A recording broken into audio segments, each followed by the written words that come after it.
नमस्कार दोस्तों, आप सभी का हमारे YouTube चैनल एग्जामिनेशन क्लासेस में स्वागत है। आज हम लोग सीटेट का पांचवा प्रैक्टिस से डिस्कस करने जा रहे हैं, जो कि ये 2023 का पेपर है। ध्यान रखिएगा, ये 2023 का पेपर हम लोग डिस्कस करने जा रहे हैं। इसी टाइप के क्वेश्चन जो है आपके पेपर में आने वाले हैं, ध्यान रखिएगा। तो आज का हमारा पहला क्वेश्चन है, गुणनफल 101 गुणे 203 में क्या जोड़ा जाए ताकि परिणाम 20,614 प्राप्त हो। ठीक, अब देखो इस टाइप के क्वेश्चन ऐसे करते हैं। कह रहा है हमने माना कि गुणनफल 101 गुणे 203 में x जोड़ दिया। ठीक, तब हमारा परिणाम जो है 20,614 मिला। ठीक, अब इसका हमें मल्टीप्लाई करना है। इसका हमें मल्टीप्लाई करना है तो देखो 101 त्याई, ऐसे तो बहुत से बच्चे गड़बड़ा जाएंगे। चलो मैं कर देता हूँ, ऐसे कर लेते हैं 101 203। ठीक, चलिए 1 3 एकम 3 3 0 0 1 0 0 0। ठीक, 3 एकम 3 3 एकम 3 3 और 2 5। उसके बाद कितना आ जाएगा ये हमारे मेरे ख्याल से 2 एकम 2 1 मिनट। चलिए 3 एकम 3 3 0 0 1 0 0 कितना आया 0। ठीक, 3 एकम 3 3 एकम 3 3 और 2 कितना आया 5। ठीक, उसके बाद क्या आएगा 1 0 0 2 0 0 तो 0 0 0, फिर 2 एकम 2 कितना आया 20,503, यानी कि 20,503 प्लस x इक्वल टू 20,614। ठीक, 20,614। अब इसको क्या करते हैं, x की वैल्यू निकाल लेते हैं। तो इसका मतलब x इक्वल टू 20,614 माइनस 20,503। ठीक, सॉल्व कर लीजिए। x इक्वल टू कितना आ गया 614 में से 503 गया, कितना बचा 614 में से 503 गया 111 आया। कितना आया 111 आया। ठीक, कि x की वैल्यू हमारी क्या आ गई 111। ठीक, चलिए इसका आंसर क्या हो जाएगा 111। अगला क्वेश्चन देखिए, 57,341 में 7 के स्थानीय मान तथा 75,431 में 4 के स्थानीय मान में क्या अंतर है। ठीक, अब देखिए इसको सॉल्व कर लेते हैं। इसका आंसर हमारा क्या है, ये इसको सॉल्व कर लेते हैं। यहाँ पे देखिए 7 का स्थानीय मान कितना हो जाएगा 7,000, और यहाँ पे देखिए 4 का स्थानीय मान कितना हो जाएगा 400। तो इसका मतलब 4,000 माइनस 400 कितना आ जाएगा 6,600 आंसर इसका आएगा। ठीक, कितना आएगा 6,600 जो है इसका आंसर आएगा। आंसर इसका क्या होगा तीसरा। ठीक, इसका आंसर क्या हो जाएगा तीसरा। अगला क्वेश्चन आइए, गुणनफल 105 गुणे 806 में क्या घटाया जाए ताकि परिणाम जो है हमें इतना प्राप्त हो। ठीक, उसमें जोड़ा गया था, इसमें घटाया गया, यानी कि 105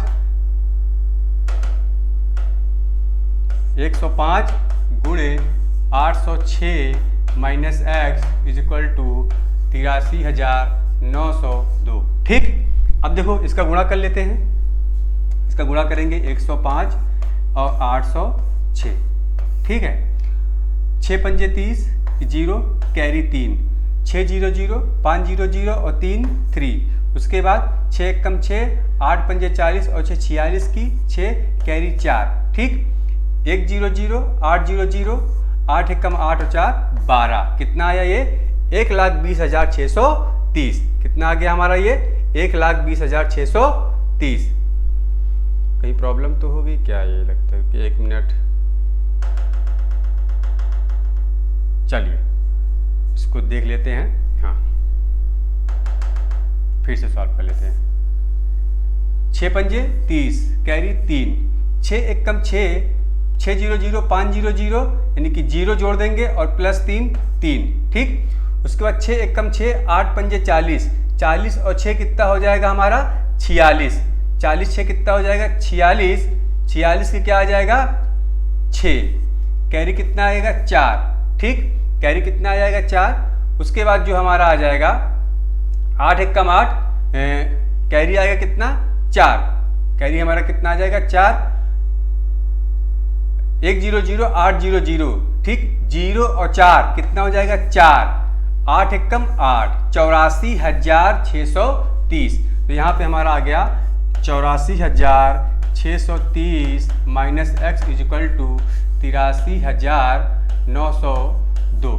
तो इसका मतलब x की वैल्यू आ जाएगी 84,630 माइनस 83,902, घटा देते हैं 83,902 को घटा देते हैं तो ये 10 8, उसके बाद ये कहाँ बचा 2, उसके बाद 16 में से 9 गया 7, 3 0 0, 728। क्या आया यहाँ पे आंसर? 728 आ गया। ठीक, चलो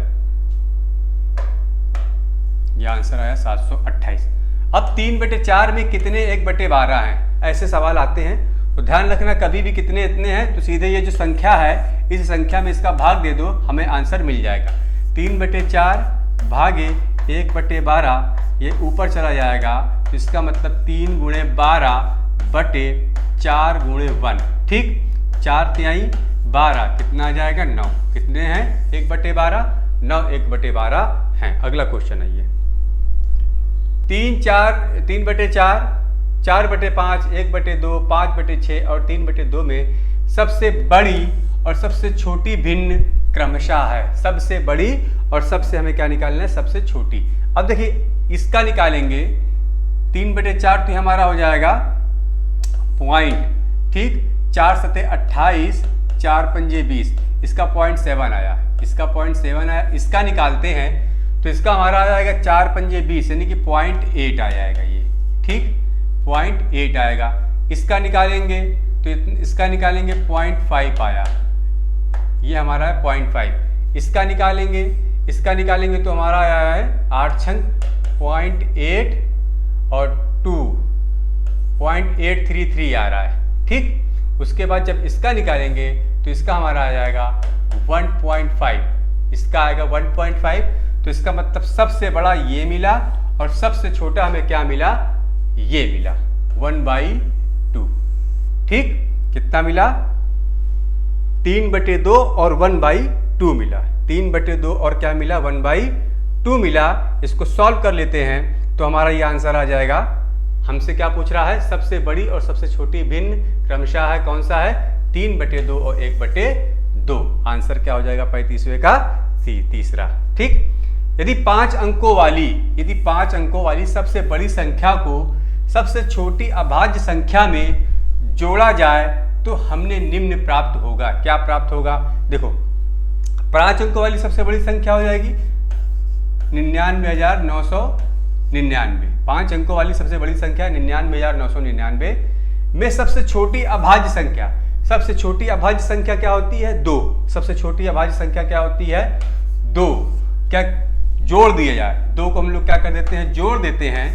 ठीक, 2 को जोड़ दिया जाए तो हमें निम्न प्राप्त होगा। तो हमें क्या निम्न प्राप्त होगा? चलो भैया जोड़ लेते हैं। 9 2 11 की 1, हासिल आया 1, 9 1 10 की 0, हासिल आया 1, 9 1 10 की 0, हासिल आया 1, 9 1 10 की 0, हासिल आया 1, 9 1 10। कितना मिला?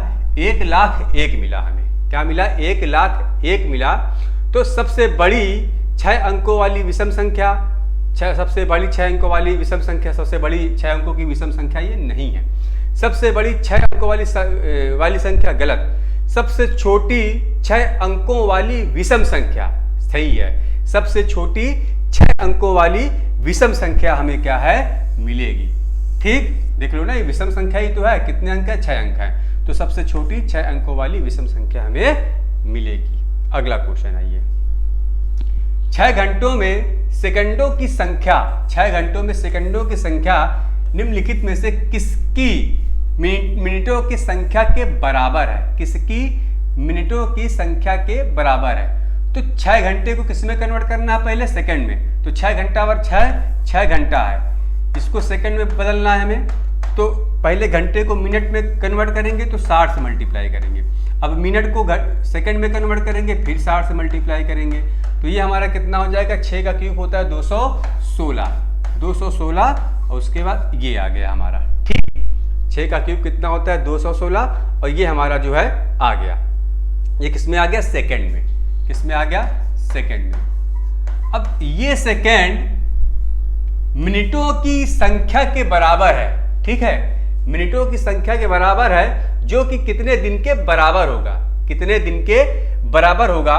तो देखो इसको कैसे करेंगे, इसको करने का तरीका देखो क्या है, 21,600 है हमारे पास, 21,600 सेकंड है। 21,600 सेकंड को पहले हम लोग क्या करेंगे, मिनट में कन्वर्ट करेंगे, तो 60 से डिवाइड करेंगे, फिर उसके बाद किस में कन्वर्ट कर रहे हैं, दिन में। किस में कन्वर्ट कर रहे हैं, दिन में कन्वर्ट करेंगे, तो 1/24 से क्या करेंगे, इसमें डिवाइड करेंगे। ठीक, तो ये हमारा कितना आ जाएगा, ये दिन में आएगा हमारा आंसर। सॉल्व कर लेते हैं, आंसर आ गया, इससे ये कैंसिल। ठीक है, 6 से कन्वर्ट कर 6 से काटते हैं, तो 6 त्रिक 18, 6 छंग 36।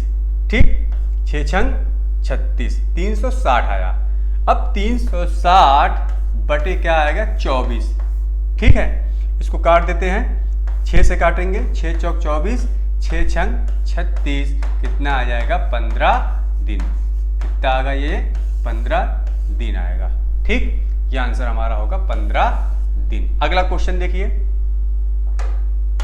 इसका आंसर होगा 15 दिन। अगला क्वेश्चन, फलों का वजन करते समय एक विक्रेता ने तराजू के एक पलड़े में 2.5 किलोग्राम के बट्टे रखे। ठीक है, एक पलड़े में कितना रख रहा, 2.5 किलो, यानी कि 2.5 kg है, एक पलड़े में रख रहा है, और दूसरे पलड़े में 200 ग्राम 100 ग्राम के बट्टे तथा फल रखे, तो फलों का वजन, तो हमसे क्या पूछ रहा है, फलों का वजन। तो इसका मतलब दूसरे पलड़े में क्या रख रहा है, 200 ग्राम प्लस 100 ग्राम और प्लस फल रखे, तो हमने फलों का वजन माना x kg। ठीक है, फलों का वजन हमने क्या माना, x किलोग्राम या x ग्राम मान लो, चलो इसको हमने मान लिया x ग्राम। ठीक, इसको ग्राम में कन्वर्ट कर देते हैं। जब ग्राम में कन्वर्ट करेंगे तो 1000 से मल्टीप्लाई करेंगे, तो ये हमारा हो जाएगा 250 ग्राम। ठीक, कितना हो जाएगा, नहीं 2500 ग्राम हो जाएगा। ये कितना हो जाएगा हमारा, 1000 से मल्टीप्लाई करेंगे, 2500 ग्राम हो जाएगा, is equal to 300 gram plus x gram. ठीक, 2500 gram plus 300 gram plus x gram, तो इसका मतलब x की वैल्यू आ जाएगी 2500 माइनस 300, 2200 ग्राम, या ग्राम में आ रहा आंसर, तो अब ग्राम में आ गया, कितना आएगा, 2200 ग्राम।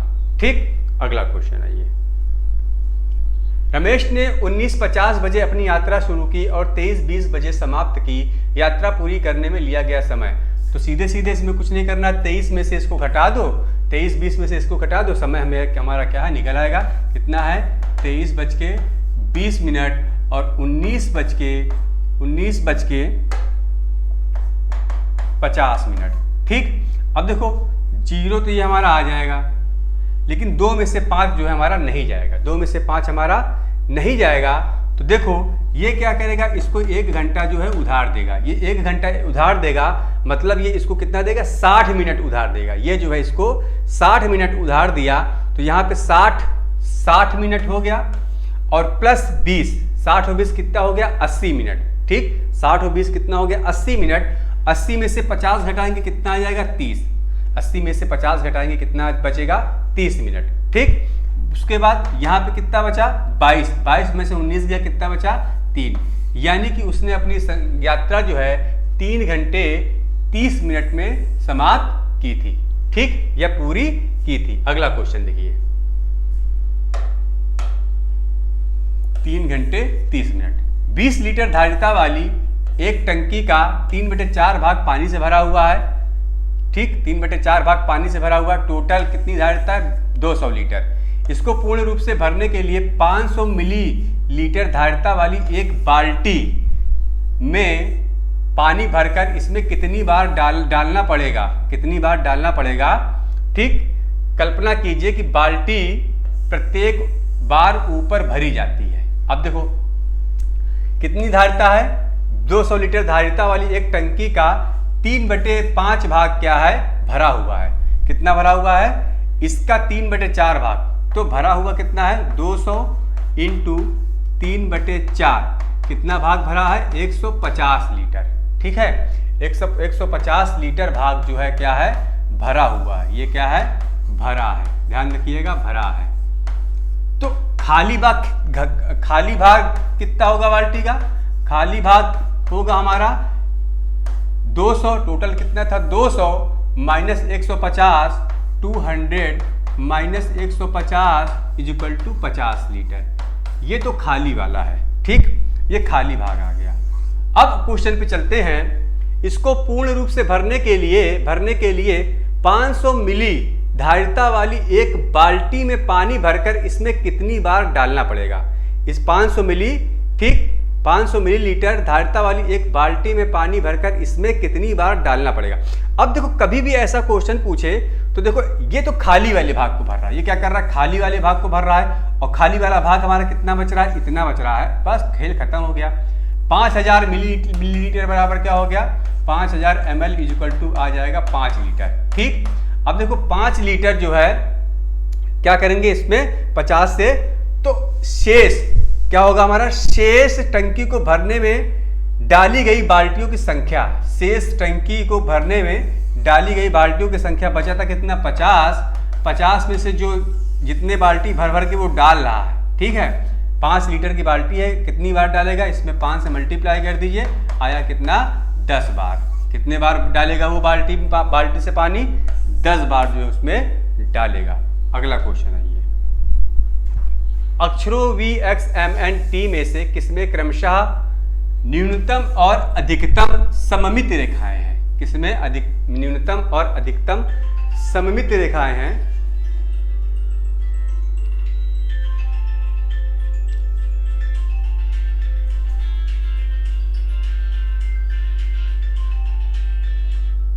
किसमें न्यूनतम और अधिकतम क्या है, सममित रेखाएं हैं, ठीक, न्यूनतम और अधिकतम क्या है, सममित रेखाएं हैं। N और X में, N और T में, M और X में, N और X में।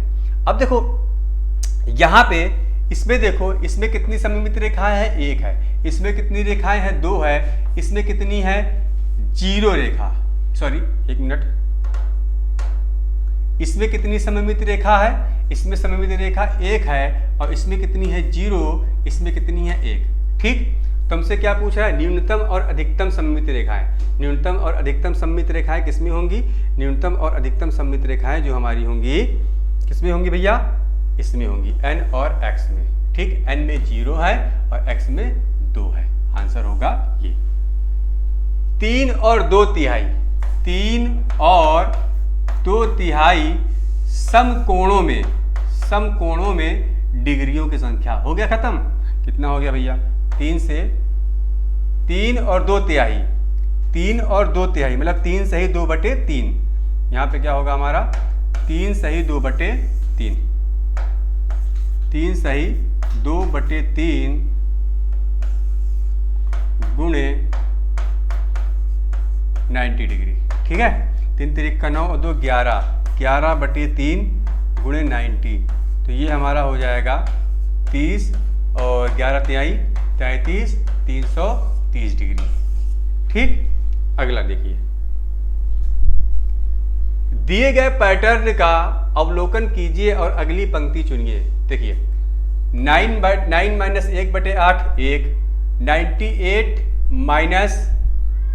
2/8 12, ठीक, 1 2, 987 - 3/8 1 2 3, तो अगला हमारा होगा 9876/4, ठीक, बटे क्या हो जाएगा 4 -4, ठीक, बटे 8 इक्वल टू 1 2 3 4, ठीक। लेकिन 6 के बाद हमारा क्या आ जाएगा 5, 9876/4 1 2 3 4, ये हमारा आंसर मिल गया, ठीक। देख लीजिए ये आंसर होगा हमारा। अगला क्वेश्चन है ये, निम्न तालिका का अध्ययन कीजिए और सही कथन चुनिए। विद्यार्थियों का पसंदीदा खेल और विद्यार्थियों की संख्या। क्रिकेट कितने लोग पसंद कर रहे हैं, 90 लोग, वॉलीबॉल 75 लोग, फुटबॉल 55 लोग, बैडमिंटन 60 लोग। एक विद्यार्थी केवल एक खेल पसंद करता है, ठीक। वॉलीबॉल पसंद करने वाले विद्यार्थियों की संख्या बैडमिंटन पसंद करने वाले विद्यार्थियों की संख्या से कम है। तो वॉलीबॉल की क्या कर रहा है, वॉलीबॉल पसंद करने वाले विद्यार्थियों की संख्या बैडमिंटन पसंद करने वाले विद्यार्थियों की संख्या से क्या है, कम है। तो वॉलीबॉल ये है 75 है, बैडमिंटन क्या है 60 है, गलत, ये गलत हो गया, ठीक। क्रिकेट पसंद करने वाले विद्यार्थियों की संख्या क्रिकेट पसंद करने वाले विद्यार्थियों की संख्या फुटबॉल पसंद करने वाले विद्यार्थियों की संख्या से 25 अधिक है। तो क्रिकेट 90 है, फुटबॉल कितना है 55 है, तो ये भी क्या है गलत, 35 अधिक है। ठीक, कितना है 35 अधिक है, ये भी क्या हो गया गलत। फुटबॉल पसंद करने वाले विद्यार्थियों की संख्या वॉलीबॉल पसंद करने वाले विद्यार्थियों की संख्या से 15 कम है। फुटबॉल 55 और वॉलीबॉल कितना है 75, ठीक है, 15 कम बता रहा है, 15 कम बता रहा है, तो ये भी क्या है गलत है। बैडमिंटन पसंद करने वाले विद्यार्थियों की संख्या क्रिकेट पसंद करने वाले विद्यार्थियों की संख्या का 2/3 है। बैडमिंटन पसंद करने वाले विद्यार्थियों की संख्या फुटबॉल पसंद करने वाले विद्यार्थियों की संख्या का 2/3। इसको भी देख लें, बैडमिंटन कितने लोग पसंद कर रहे हैं, बैडमिंटन जो है 60 है, फुटबॉल कितना पसंद कर रहे हैं 55 है।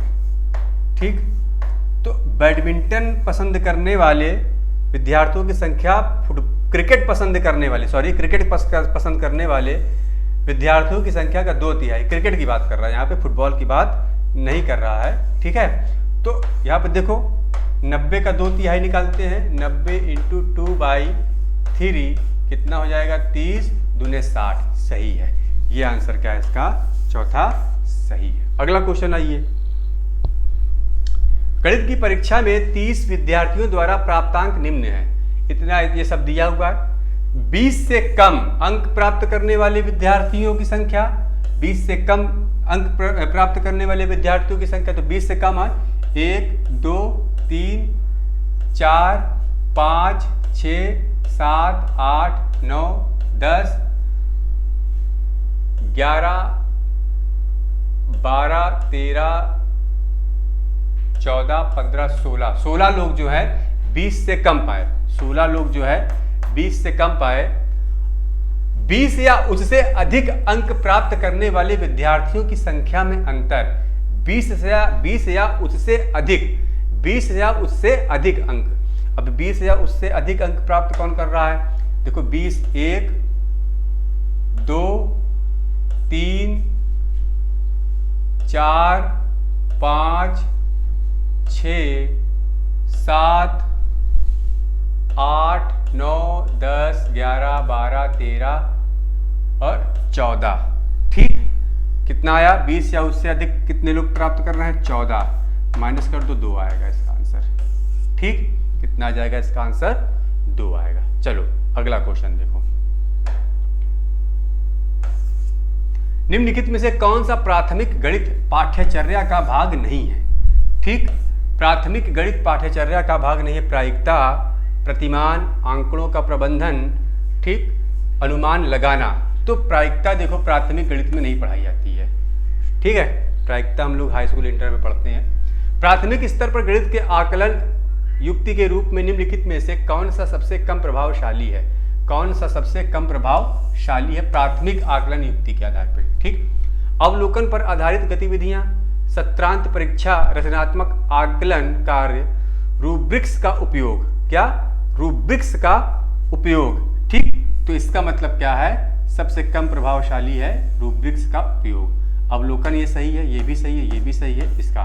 ठीक, राष्ट्रीय पाठ्यचर्या रूपरेखा 2005 के अनुसार निम्नलिखित में से कौन सा प्राथमिक कक्षाओं में मापन की शिक्षण का मुख्य उद्देश्य नहीं है। ठीक, मापन के शिक्षण का मुख्य उद्देश्य नहीं है। बच्चों में अनुमान लगाने के कौशल को बढ़ाना, बच्चों में अनुमान लगाने के कौशल को बढ़ाना, मापन की नामक इकाइयों से बच्चों को, मापन की उद्देश्य नहीं है, ध्यान रखना, तो बच्चों में अनुमान लगाने के कौशल को बढ़ाना ये तो किया जाता है।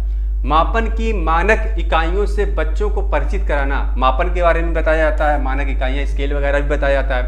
बच्चों को मापन की मानक और अमानक इकाइयों में अंतर करना सिखाना, ये भी है, सही है। मापन से संबंधित सभी समस्याओं को हल करने में निपुणता हासिल करना, ये नहीं सिखाया जाता। इसका आंसर ये होगा। ठीक, यही होगा इसका आंसर होगा डी।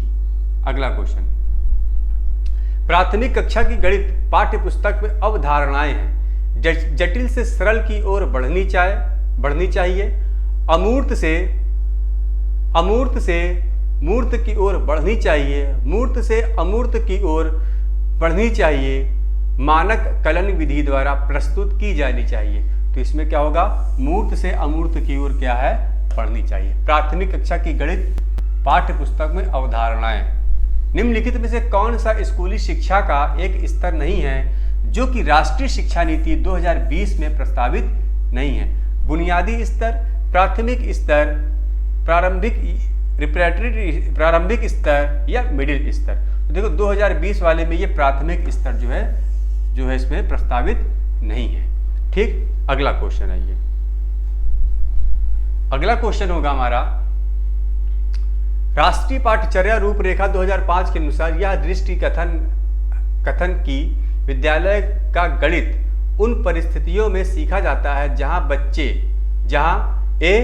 बच्चे गणित को सीखने में आनंद लें, शिक्षकों से गणित को सीखने में क्या है, ले आनंद लें। ये तो सही है। ठीक, शिक्षकों से निम्न प्रदर्शन के लिए विद्यार्थियों को कक्षा क्रियाकलापों में संलग्न रखने की अपेक्षा हो, ये नहीं होगा। ठीक, होनहार या मेधावी बच्चे अर्थपूर्ण समस्याओं को प्रस्तुत एवं हल करें, ये भी क्या होगा, गलत होगा। केवल एक आंसर इसका क्या है, सही होगा, जो कि केवल ए है। ठीक, अगला क्वेश्चन है ये। एक बच्चा प्रत्येक संख्या के आगे के नाम इस प्रकार से लिखता है, 1 1 2 2 3 3 4 4 5। ठीक, निम्नलिखित में से कौन सा दिए गए संदर्भ के लिए सही है? बच्चा संख्याओं के प्रतीकात्मक या संकेतात्मक निरूपण को समझने में असमर्थ है। ठीक, प्रतीकात्मक और संरचनात्मक को समझने में क्या है, असमर्थ है। तो ये तो देखो सबसे पहली चीज कि ऐसा तो हो ही नहीं सकता कि वो असमर्थ नहीं है। ठीक है, समर्थ तभी तो लिख रहा है। बच्चा होमोफोन्स यानी समस्वर शब्द का प्रयोग गलत तरीके से कर रहा है। समस्वर शब्द का प्रयोग जो है गलत तरीके से क्या कर रहा है, वो कर रहा है, ये है। ठीक है, ध्यान रखना। बच्चा प्रत्येक संख्या के आगे संख्या के नाम इस प्रकार लिख रहा है, 1 2 1 2। ठीक, तो बच्चा होमोफोन्स यानी कि समस्वर शब्द का प्रयोग गलत तरीके से कर रहा है। बच्चे ने तार्किक त्रुटियां हैं, गलत है। चौथा, ये भी गलत है। अगला क्वेश्चन है ये, निम्नलिखित में से कौन सा गणित की प्रकृति के संबंध में सबसे कम उपयुक्त है? गणित की प्रकृति के संबंध में सबसे कम उपयुक्त कौन सा भैया? गणितीय अवधारणाओं की प्रकृति पदानुक्रमित होती है। गणित को प्रतिरूपों के अध्ययन की तरह भी समझा जा सकता है। गणित की प्रकृति समावेशी होती है क्योंकि इसमें सदैव सामाजिक व्यक्तिनिष्ठता या व्यक्तिपरकता सम्मिलित होती है। तार्किक विवेचन गणित में एक महत्वपूर्ण भूमिका निभाता है। इसका आंसर क्या होगा, ये होगा। ठीक है, अगला क्वेश्चन है ये। प्राथमिक कक्षा में भिन्नों का परिचय देते हुए एक प्रभावी शिक्षण योजना वह होगी जो कि आरंभ हो डैश डैश डैश से, एक भिन्न की परिभाषा से, पूर्णांकों के पुनः स्मरण से, श्यामपट्ट पर विभिन्न भिन्नों का संख्यात्मक रूप से निरूपण करने से, या विभिन्न भिन्नों का चित्रों द्वारा नियंत्रण करने से। ये सही होगा। ठीक है, विभिन्न भिन्नों का चित्रों द्वारा नियंत्रण करने से। अगला क्वेश्चन, कक्षा 4 की गणित शिक्षिका सुश्री एस्टा ने अपने विद्यार्थियों को गुणों के आधार पर दी गई ज्यामितीय आकृतियों को विभिन्न समूहों में बांटने का क्रियाकलाप दिया। वे अपने विद्यार्थियों का वैन हेले के सिद्धांत के अनुसार ज्यामितीय चिंतन के डैश डैश डैश स्तर का आकलन कर रही है। दृश्यकरण, विश्लेषण, निगमन और अमूर्तीकरण। इसका क्या होगा, विश्लेषण। ठीक है, विश्लेषण होगा। देखिए सभी इसी टाइप के लॉजिकल क्वेश्चन भी आते हैं थ्योरेटिकल। ठीक है, तो हमें घबराने की जरूरत नहीं है। समझेंगे क्वेश्चन को, एक बार दो बार पढ़ेंगे, समझ में आ जाएगा क्वेश्चन, तो आप लोग क्या कर लेंगे, कर ले जाएंगे। इसमें कोई प्रॉब्लम नहीं है, एकदम सिंपल सा ही मैथ रहता है इसमें। ठीक, अगला क्वेश्चन देखिए, निम्नलिखित में से कौन सा कथन गणन की हिंदू अरबी प्रणाली के बारे में सही है? यह स्थानीय मान की अवधारणा पर आधारित है। सभी संख्याएं 0 से 9 अंकों के क्या निम्नलिखित में से कौन सा कथन हिंदू अरबी प्रणाली के बारे में सही है? यह स्थानीय मान की अवधारणा पर आधारित है, यह तो सही है। सभी संख्याएं 0 से 9 अंकों के परिमित समूह का प्रयोग कर निरूपित की जा सकती है। ठीक, ये नहीं है, ये नहीं होगा। ये क्या होगा, नहीं होगा, नहीं, ये भी है, एक मिनट, ठीक, ये भी है। सभी संख्याएं 0 से न अंकों के परिमित समूह का प्रयोग कर निरूपित की जा सकती है। यह एक चित्रलिपि पर आधारित व्यवस्था है, गलत है, यह चित्रलिपि पर आधारित व्यवस्था नहीं है। ठीक है, किसी भी संख्या में अंकों का क्रम स्वयं से स्वतंत्र है, चाहे अंक दाएं से लिखे, ये भी क्या है, गलत है। तो केवल 2 सही है, ए और बी। ठीक, ए और बी। अगला देखिए, राष्ट्रीय पाठ्यचर्या रूपरेखा 2005 के अनुसार प्राथमिक स्तर के शिक्षार्थियों में गणित के अधिगम के संदर्भ में निम्नलिखित में से कौन सा या से कथन सत्य हैं? बच्चे अधिक सीखते हैं जब शिक्षक अवधारणा को समझाते हैं और बच्चा उसका पुनरुत्पादन करता है, और बच्चा उसका क्या करता है, पुनरुत्पादन करता है। ठीक, अगला देखिए, पुनरुत्पादन करता है। अगला देखिए, बच्चों को विभिन्न क्रियाकलापों, प्रश्नोत्तरियों और परिचर्चाओं में भाग लेने के लिए अवसर प्रदान करना, ये सही है। ठीक है, शिक्षण हेतु अवधारणाओं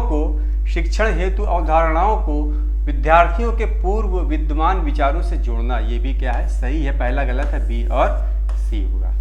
ठीक, एक बच्चा दशमलव संख्याओं को सबसे बड़ी संख्या से सबसे छोटी संख्या तक इस प्रकार क्रमबद्ध करता है।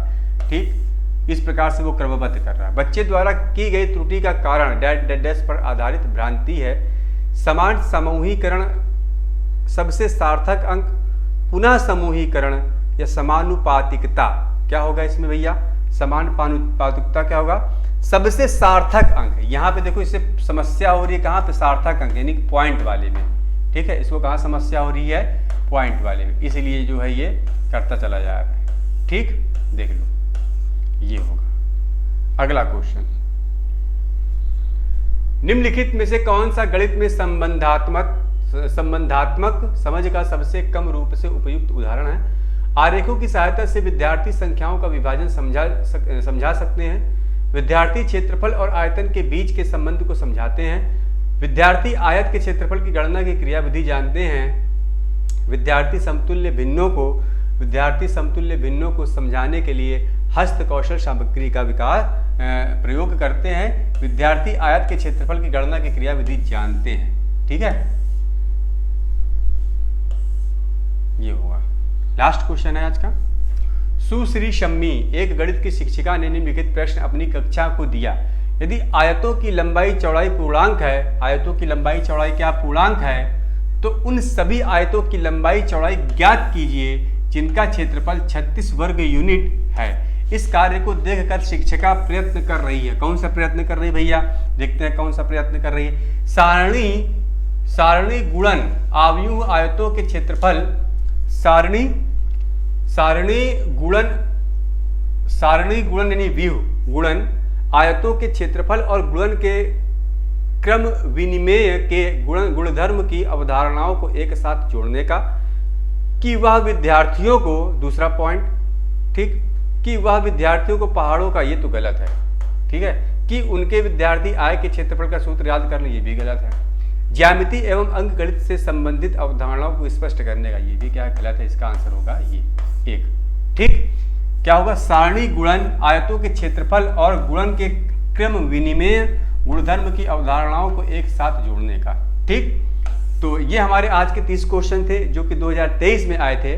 सभी महत्वपूर्ण क्वेश्चन थे, लॉजिकल क्वेश्चन है, इसको समझ के आप करेंगे, कर ले जाएंगे। ये लॉजिक वाले क्वेश्चन और सरल होते हैं, थोड़ा सा दिमाग लगाएंगे, आसानी से कर ले जाएंगे। तो आज के लिए आज का सेशन यहीं पे रोकते हैं।